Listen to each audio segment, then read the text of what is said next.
Eşidip südüm dinle, aşığın bolum menişin. Aşık bolup sevgiyon, açılgan yerwin menişin. Gel bir zaman seni şeyle açılan güne yeteyle. Şonunun birin tutalım, bileğin şolalı yenişin.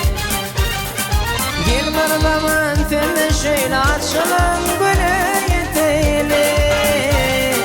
Şonunun birin tutalım, bileğin şolalı yenişin. Şonunun birin tutalım, bileğin şolalı yenişin.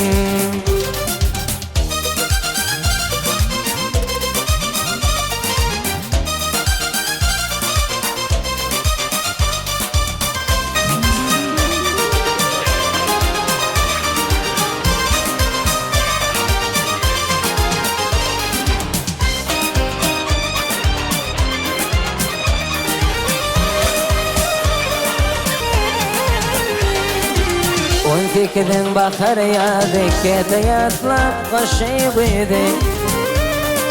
Cirin gülli tomuz edi barmalayım kıydinişin. Gel bir zaman tırnışın açılan güne yetili. Şonunun birin tutalı bileğin şolalı yenişin. Gel bir zaman tırnışın açılan güne şonunun birin tutalı bileğin şolalı yenişin.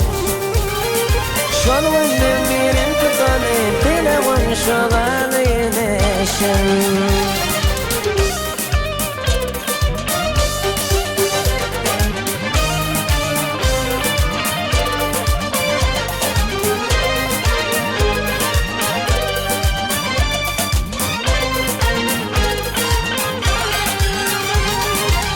Aşk oğlan tarif etti, nedir göpçek aşka yaktı. Arzular pek günüm etti, sevgim kabul edeyinişim.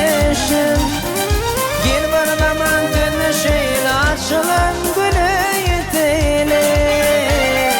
Şonunun birin tutalı bileğin şolalı yenişim. Gel bir zaman dönüşüyle açılan güne şonunun birin tutalı bileğin şolalı yenişin. Şonunun birin tutalı bileğin şolalı yenişin.